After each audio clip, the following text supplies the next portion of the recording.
Assalamualaikum warahmatullahi wabarakatuh. Apa kabar mahasiswa semua?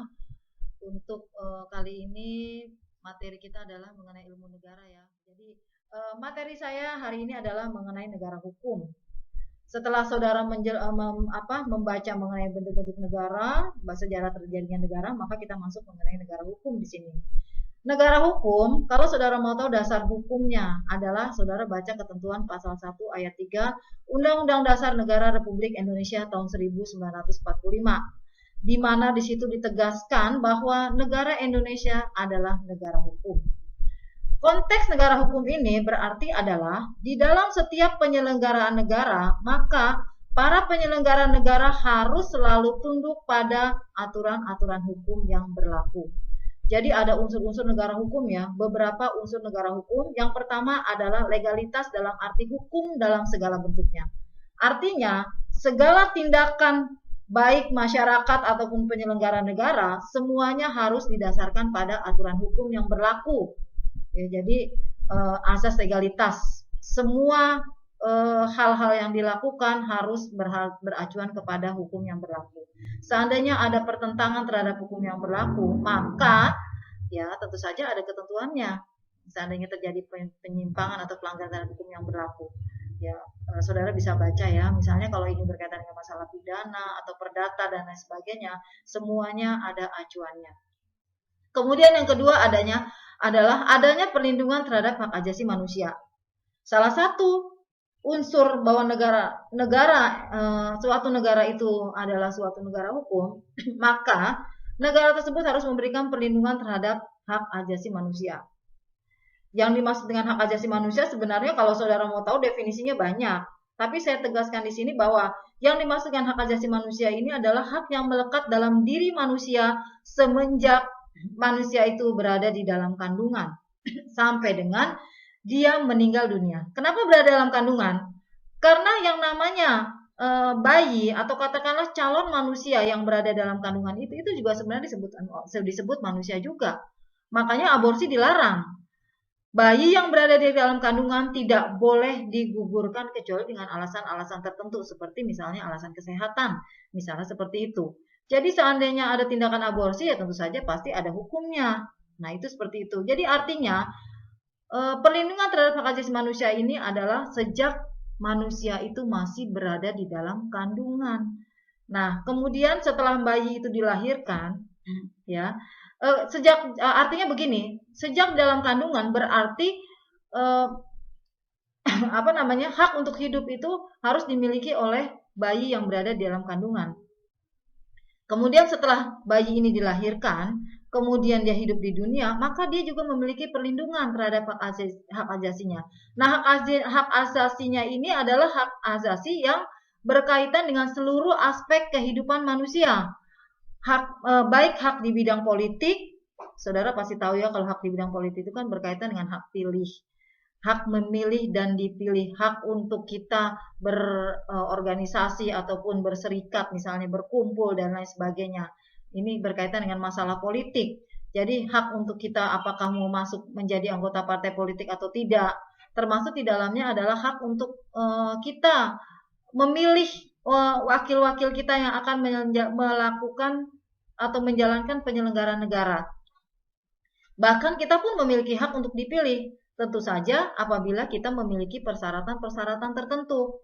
Jadi artinya saudara berhak kok untuk menjadi presiden atau menjadi anggota DPR, ya legislatif dan lain sebagainya. Tentu saja apabila saudara memenuhi persyaratan-persyaratan yang sudah ditentukan di dalam undang-undang. Itu memang legalitas ya. Jadi hak di bidang politik ini dilindungi oleh undang-undang. Nah, kemudian hak di bidang ekonomi. Kalau kita bicara mengenai hak di bidang ekonomi tentu saja berkaitan dengan masalah kesejahteraan. Jadi yang jelas di sini adalah hak untuk hidup yang layak. Hak untuk hidup layak itu dijamin di dalam Undang-Undang Dasar Negara Republik Indonesia tahun 1945. Terkait dengan kondisi sekarang dengan adanya kasus COVID-19 ini ya. Jadi saudara bisa tahu bahwa ini banyak sekali perekonomian masyarakat yang kemudian terpengaruh oleh kondisi atau keadaan yang sekarang ini. Nah, kondisi yang seperti ini semua menjadi tanggung jawab pemerintah. Jadi memang ini tidak bisa kita hindari ya, PHK besar-besaran, eh, kemudian ini juga berpengaruh atau berdampak pada para pekerja online dan lain sebagainya. Ini hal-hal semua yang tidak bisa kita hindari. Disinilah kemudian karena ada hak di bidang ekonomi yang menjadi hak yang dimiliki oleh seluruh rakyat Indonesia, maka kewajiban dari negara lah untuk bisa bagaimana caranya hak-hak ini bisa terpenuhi. Makanya pemerintah mengupayakan bantuan dan lain sebagainya ya. Nah ini terlepas dari adanya penyimpangan dan lain sebagainya, tapi ada kewajiban negara untuk memberikan hak yang layak bagi warga negaranya. Karena di bidang perekonomian ini adalah hak di bidang perekonomian ini adalah menjadi tanggung jawab dari negara. Kemudian di bidang sosial ya tentu saja banyak ya hubungan sosial. Ini juga kita juga tidak bisa pungkiri dengan adanya PSBB, pembatasan sosial berskala besar. Ini kan juga sebenarnya berpengaruh ya. Kita kan harusnya memiliki hak untuk berinteraksi dan lain sebagainya misalnya ya. Tapi mau tidak mau kita juga harus membatasi diri, tidak boleh juga kita berkumpul. Termasuk dalam ketika saudara harus menempuh pendidikan ini, saudara belajar, saudara harus mendapatkan ilmu. Saya harus mengajar, ini juga tidak mungkin kita bisa bertatap muka. Sehingga hal yang kita lakukan sekarang ini adalah salah satu contoh bahwa bagaimana caranya hak saudara untuk bisa mendapatkan ilmu di bidang pendidikan ini bisa saudara dapatkan. Ini juga upaya juga sebenarnya ya. Jadi UIN ini juga adalah salah satu kampus negeri. Jadi artinya pemerintah punya kewajiban untuk memberikan pendidikan yang sebaik-baiknya kepada mahasiswanya dan saya lah selaku dosen yang kemudian memberikan materi kepada saudara.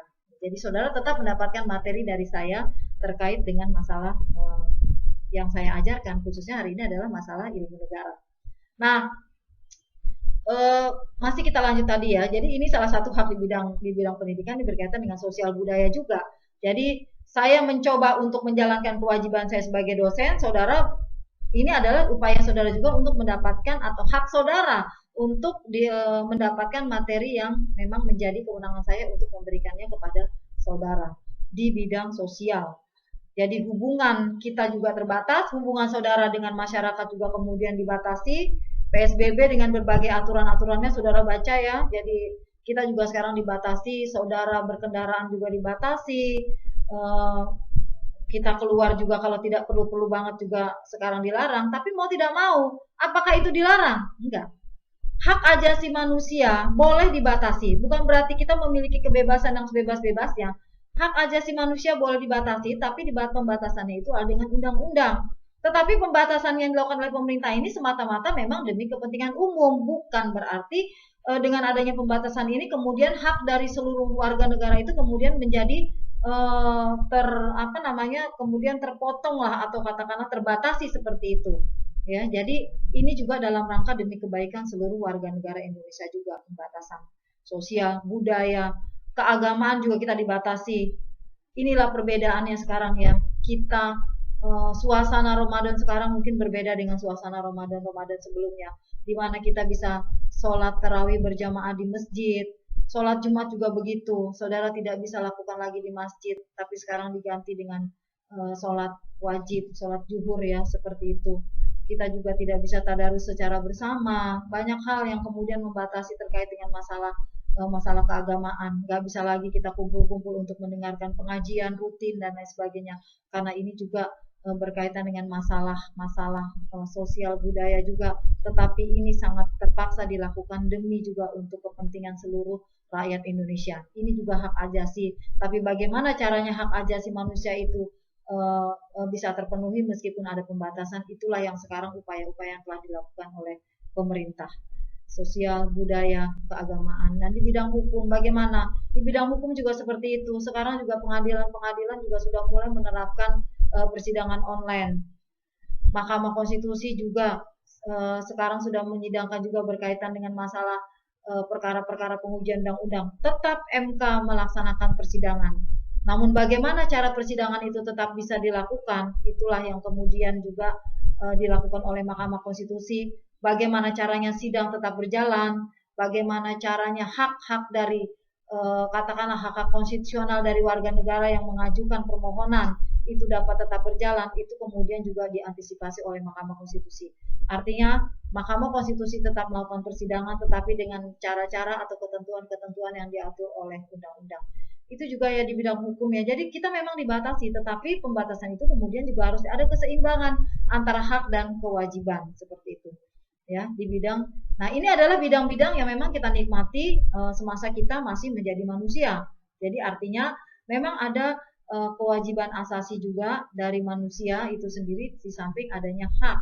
Nah, kalau tadi sudah saya katakan bahwa hak ini dimiliki oleh manusia sejak dalam kandungan, kemudian setelah lahir seluruh hak ini melekat dalam setiap aspek kehidupan manusia, politik, ideologi politik, sosial budaya, hukum, ya dan lain sebagainya. Maka kemudian, apakah ketika manusia itu sudah meninggal dia masih memiliki hak? Tentu saja masih. Di dalam Islam diatur yang namanya fardu kifayah. Seorang yang sudah meninggal dunia itu akan menjadi kewajiban dari mereka-mereka yang masih hidup untuk memperlakukan bagaimana orang yang sudah meninggal ini sebagaimana layaknya manusia. Bagaimanapun orang yang sudah meninggal ini masih manusia, dia tetap memiliki hak ajasi. Islam itu sudah mengatur ada kewajiban asasi dari manusia yang masih hidup untuk memperlakukan manusia yang sudah meninggal ini bagaimana cara dia, mulai dari katakanlah kita memperlakukannya ya. Jadi apakah kita mengkafani, kemudian memandikan, mengkafani, menguburkan, termasuk menyolatkan lah. Nanti ada tahapan-tahapannya ya. Jadi urutan-urutannya pasti saudara sudah paham lah. Ya kita juga harus kalau misalnya manusia itu meninggal, dia masih punya hak juga untuk diperlakukan sebagaimana layaknya manusia. Jadi bagaimana layaknya jenazah, kita punya kewajiban dari awal sampai dengan jenazah ini dikuburkan. Jadi kalau ada tindakan penolakan terhadap jenazah COVID yang meninggal dari masyarakat, itu bagaimana dengan kewajiban yang dimiliki oleh manusia? Padahal manusia ini memiliki kewajiban untuk memperlakukan jenazah ini sampai dengan terakhir kalinya.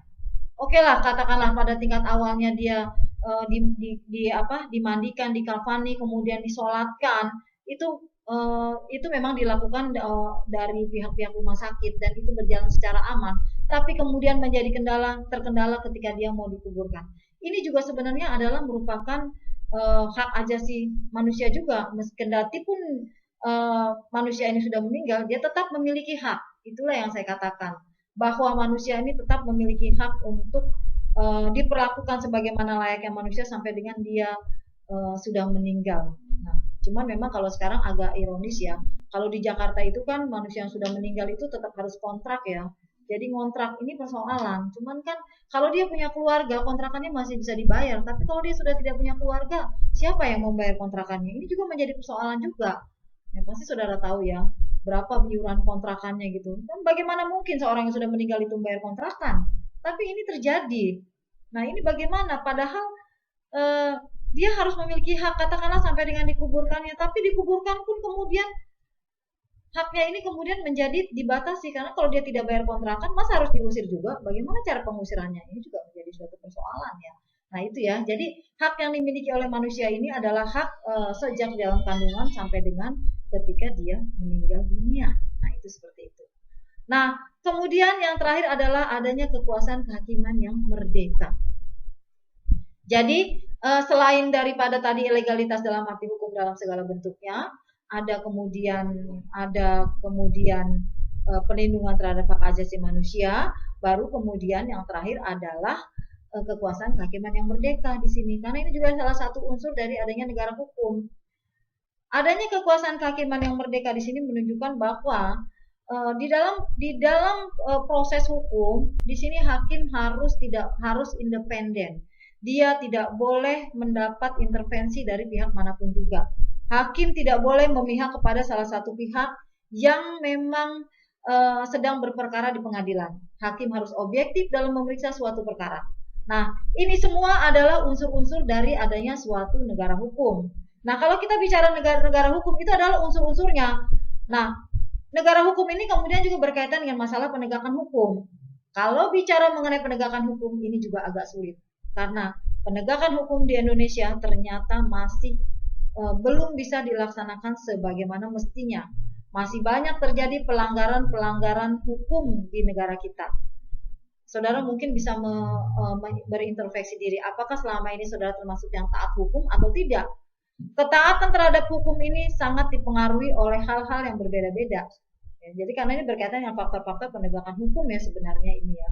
Jadi faktor penegakan hukum ada beberapa. Pertama adalah dari manusianya itu sendiri. Jadi manusianya itu sendiri bagaimana dia mau taat atau tidak terhadap hukum yang sudah ditetapkan itu tergantung dari manusianya. Apakah ketaatan manusia terhadap hukum ini ada yang memang taat karena benar-benar sadar bahwa kalau misalnya ada aturan hukum maka dia harus mentaati. Oh, ini ada aturannya sehingga kemudian saya tidak boleh melakukan pelanggaran ini. Yang kedua adalah karena takut. Saudara mungkin sering ya, yang paling sering adalah misalnya terkait dengan yang paling mudah lah, saya kasih contoh pelanggaran lalu lintas. Ada aturan-aturan lalu lintas, harus pakai helm misalnya seperti itu. Harus katakanlah tidak boleh mati STNK-nya atau pajaknya dan lain sebagainya. Kadang-kadang kalau terjadi ini masih terjadi pelanggaran-pelanggaran misalnya seperti itu. Kita kadang-kadang taat, kita pakai helm kadang-kadang bukan karena kita sadar bahwa pentingnya helm itu sendiri sebenarnya untuk apa, tetapi lebih takut nanti kalau ada polisi di depan bagaimana, kita akan dirazia misalnya seperti itu. Padahal ketaatan kita kepada hukum itu sebenarnya harus lahir dari dalam diri kita sendiri. Nah itu tadi ya, apakah kita taat pada hukum karena takut karena ada pejabat petugas atau pejabat katakanlah polisi dan lain sebagainya, ataukah karena memang kita tahu adanya aturan hukum yang harus ditaati, ataukah karena memang itu sudah melekat dalam diri kita. Kalau kita sudah melekat dalam diri kita, maka ada atau tidak adanya aturan, kita tahu pentingnya suatu hukum itu harus ditaati, misalnya seperti itu. Ya, jadi kemudian juga ada lagi faktor yang lain adalah misalnya berkaitan dengan penegak hukumnya. Nah, ini seringkali terjadi, mungkin saudara sudah dengar yang namanya mafia peradilan. Penegak hukum itu kan bukan hanya hakim, tapi juga semua yang terlibat dalam proses penegakan hukum, polisi, jaksa, pengadilan, termasuk pengacara dan klien itu sendiri. Ini adalah orang-orang yang terlibat dalam faktor penegakan hukum itu sendiri dalam kaitannya dengan lingkungan pengadilan. Nah, jadi kalau seandainya terjadi pelanggaran terhadap hukum itu sendiri, berarti ini adalah hukumnya itu dipengaruhi oleh katakanlah penegak hukumnya itu sendiri yang memang tidak mentaati adanya hukum. Kemudian yang ketiga adalah budaya hukum. Nah, kalau budaya hukum, nah ini jelas. Kalau pelanggaran hukum itu sudah menjadi budaya, sudah menjadi hal yang katakan ini adalah hal yang merupakan suatu kebiasaan, biarkan saja misalnya seperti itu, maka ya sudahlah. Ini juga berpengaruh terhadap adanya penegakan hukum.